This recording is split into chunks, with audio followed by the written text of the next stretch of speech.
4:47 a.m., Miami-Dade County, Florida. Federal agents moved through darkness. No sirens, no warnings, no cameras.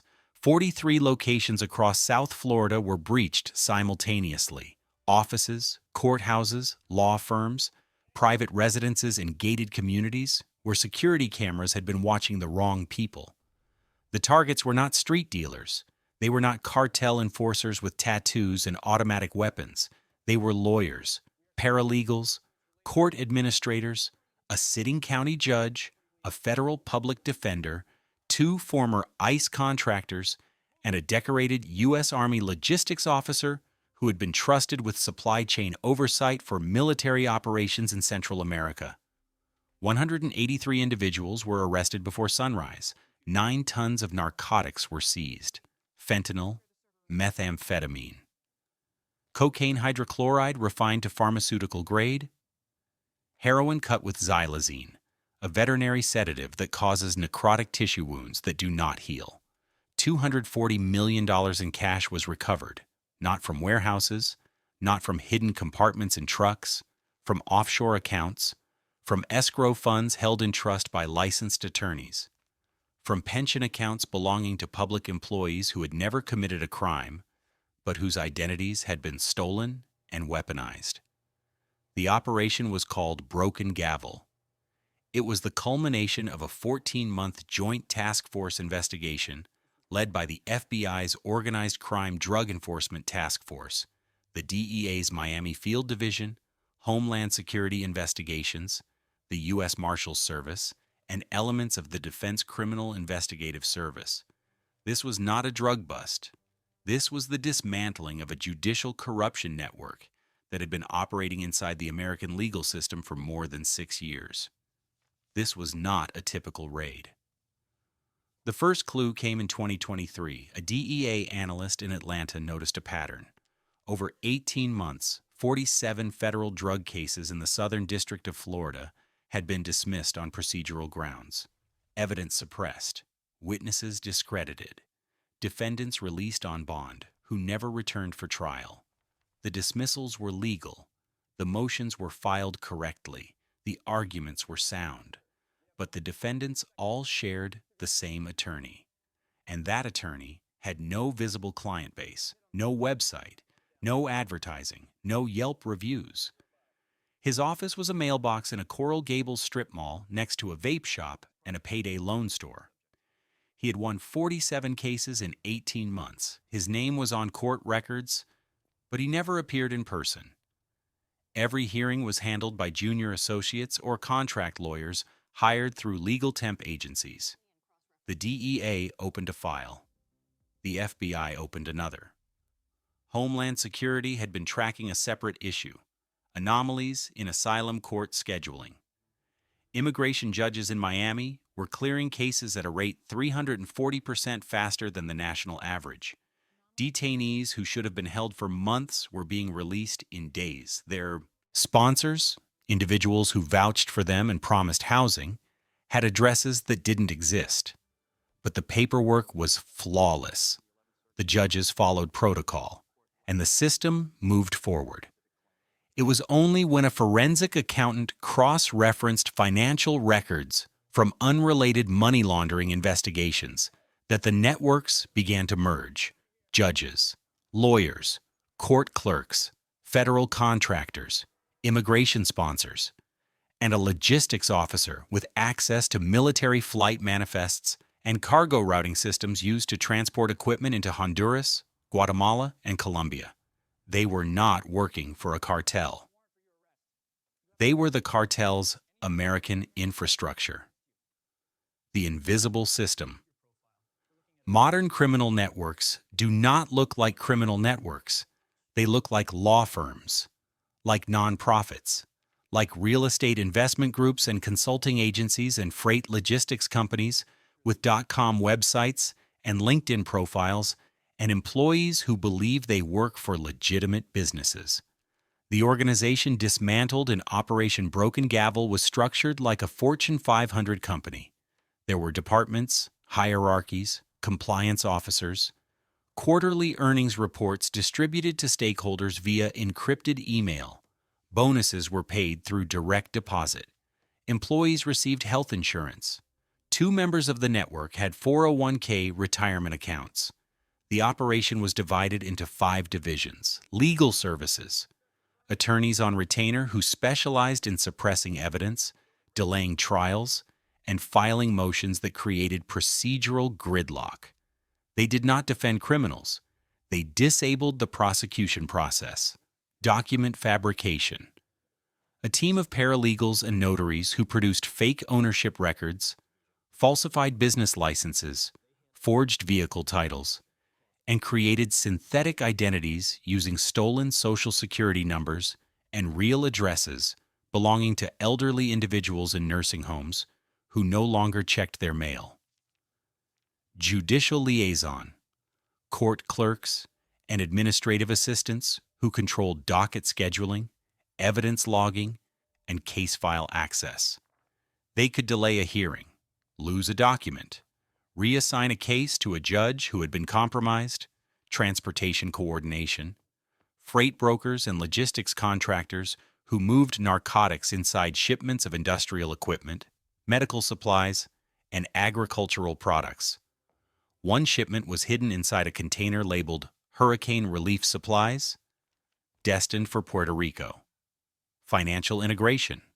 Accountants, real estate agents, and escrow officers who laundered cash through property transactions, legal settlements, and structured deposits that stayed below federal reporting thresholds. Each division operated independently. Employees in one unit often did not know the others existed. The network communicated through a custom-built encrypted platform that resembled Slack. Messages auto-deleted after 12 hours. User identities were anonymized. Meeting locations were chosen by algorithm and changed weekly. This was not a gang. This was a corporation. And for 6 years, it operated without detection inside the Miami-Dade legal system. Scale and consequences. The drugs processed through this network killed people. 14,700 Americans died from fentanyl overdoses in Florida between 2020 and 2024. Not all of those deaths are connected to this network, but federal investigators believe that at least 22% of the fentanyl seized in South Florida during that period passed through infrastructure controlled by individuals arrested in Operation Broken Gavel. That is 3,238 deaths. 3,238 families. Mothers who found their sons unresponsive in locked bathrooms. Fathers who performed CPR on daughters who had stopped breathing. Paramedics who arrived too late.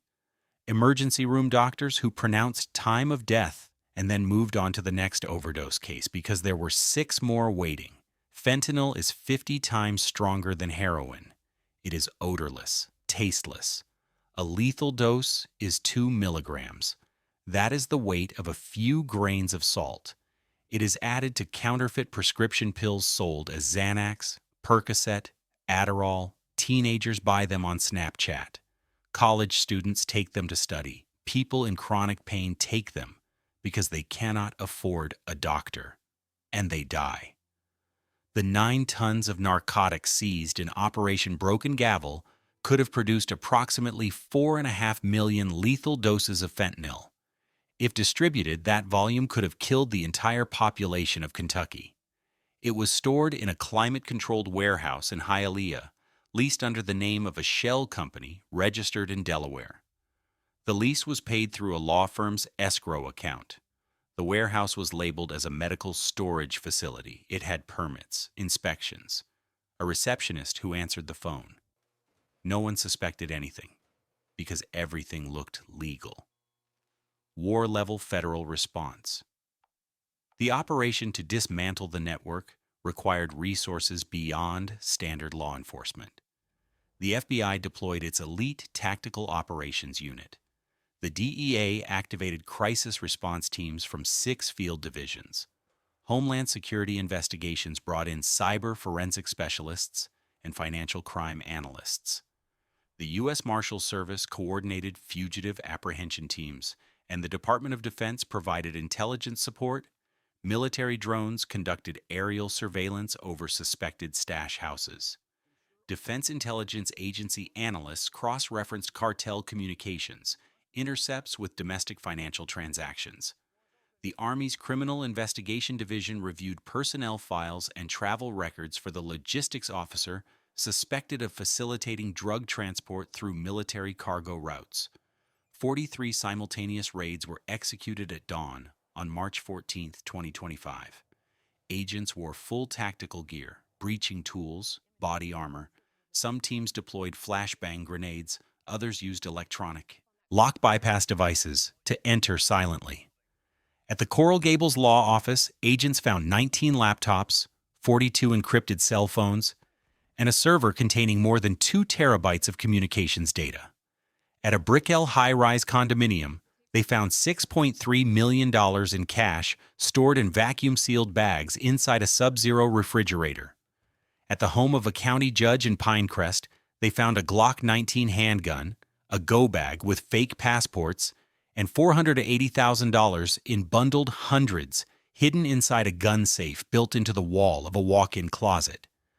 At the warehouse in Hialeah, they found the drugs, pallets stacked 8 feet high, industrial shrink wrap, labels written in Spanish, vacuum-sealed bricks marked with cartel insignias that DEA agents recognized from seizures in Sinaloa, Jalisco, and Michoacan.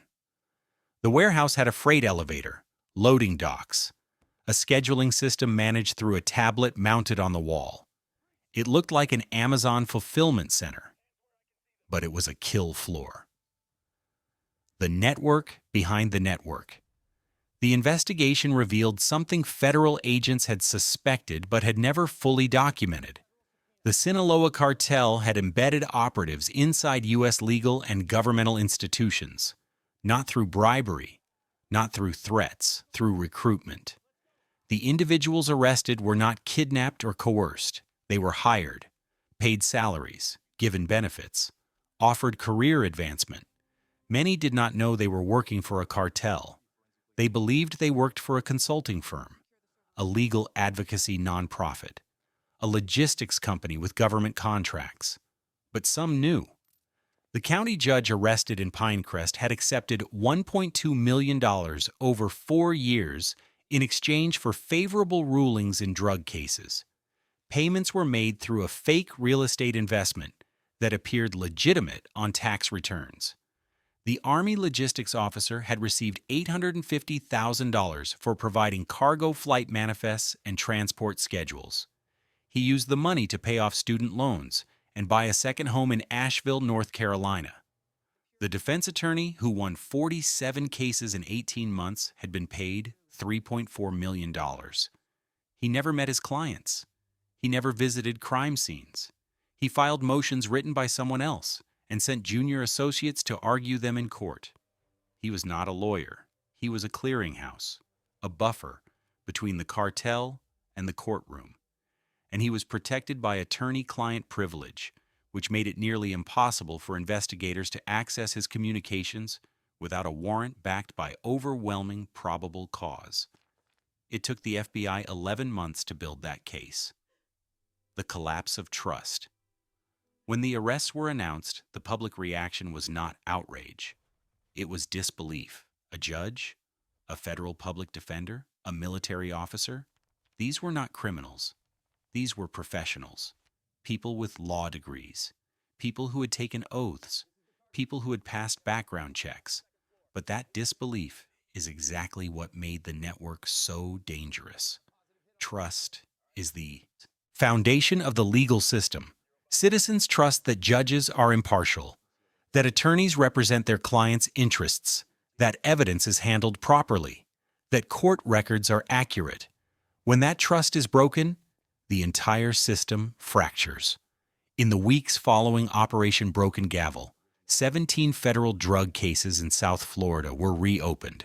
Convictions were reviewed, sentences were vacated. Defendants who had pleaded guilty demanded new trials, claiming their attorneys had been compromised. Public defenders refused to take new cases. They did not know who in their office could be trusted. Judges recused themselves. They did not know if their clerks were reliable. Defense attorneys faced ethics investigations. Even those who had done nothing wrong were now suspects. The damage was not limited to the legal system. Parents stopped trusting teachers. Patients questioned doctors. Employees suspected coworkers. Because if a judge could be bought, anyone could be bought. That is the true cost of corruption. It is not measured in drugs or dollars. It is measured in the erosion of the assumption that the people in charge are working in the public's interest. Who profits? Who dies? The cartel earned an estimated $700 million from operations connected to the Miami network between 2019 and 2025. That money funded violence. It funded the assassination of journalists in Sinaloa, the massacre of 43 students in Guerrero, the mass graves discovered outside Tijuana, the bribes paid to Mexican police, the weapons purchased from American gun stores and trafficked south across the border. Every dollar laundered through Miami law firms paid for brutality in Mexico, but it also paid for death in America. The fentanyl distributed through this network reached Ohio, Pennsylvania, West Virginia, Tennessee, states where overdose death rates have doubled since 2020. It reached rural towns where there is one ambulance for 30 miles, where the nearest hospital closed 5 years ago, where naloxone kits are stored in gas stations because the fire department cannot afford to stock them. It reached cities where paramedics respond to 6 overdose calls per shift, where emergency rooms have overflow tents in parking lots, where morgues run out of space. This is not a border issue. This is not a Mexico issue. This is an American infrastructure issue, because the cartels do not need to sneak drugs into the country if they control the systems that process, transport, and protect those drugs once they arrive. The warning. Modern threats do not look like threats. They do not wear masks. They do not carry guns. They do not hide in alleys. They wear suits. They carry briefcases. They sit in offices with diplomas on the wall and family photos on the desk. They have LinkedIn profiles. They attend charity galas. They coach Little League. They serve on HOA boards. And some of them are working for criminal organizations that have learned to camouflage themselves as legitimate enterprises. This is not paranoia. This is pattern recognition. The networks dismantled in Operation Broken Gavel had been operating for 6 years before they were detected. 6 years of court cases, 6 years of legal transactions, 6 years of professional conduct that raised no alarms, because the system assumes that people who look trustworthy are trustworthy, and that assumption is a vulnerability. The aftermath. As of April 2025, 183 individuals are awaiting trial in federal custody. 72 have pleaded guilty in exchange for reduced sentences. 11 are cooperating with investigators. 5 have been placed in witness protection. The county judge arrested in Pinecrest faces 47 counts of racketeering, conspiracy to distribute controlled substances, and obstruction of justice. If convicted, he will serve life in federal prison without parole. The Army logistics officer has been dishonorably discharged. He faces court-martial on separate charges of aiding a criminal enterprise and violating the Uniform Code of Military Justice. The defense attorney who won 47 cases has been disbarred. His assets have been seized under civil forfeiture laws. His client's cases are being reviewed by independent counsel. The 9 tons of narcotics seized in the raid were incinerated under federal supervision at a secure facility in Alabama. The destruction was documented and witnessed by DEA officials, FBI agents, and representatives from the Department of Justice. The $240 million in cash has been frozen. Some will be returned to victims through federal restitution programs. The rest will be absorbed into the Treasury. But the money does not matter. The drugs do not matter. What matters is the message. What you need to understand. This was not an isolated incident. Federal investigators believe that similar networks are operating in Los Angeles, Houston, Phoenix, and Chicago.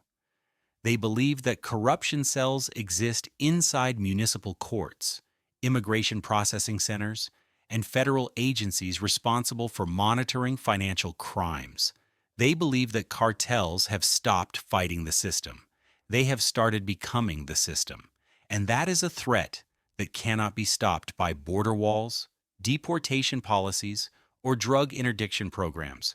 It can only be stopped by accountability, by citizens who ask questions, by reporters who investigate, by whistleblowers who come forward, by voters who demand transparency from elected officials, by people who understand that the most dangerous criminal is not the one who breaks the law. It is the one who writes it. The cost of complacency. 3,238 people died because a network of professionals chose profit over duty. Those deaths were not accidents. They were not inevitable.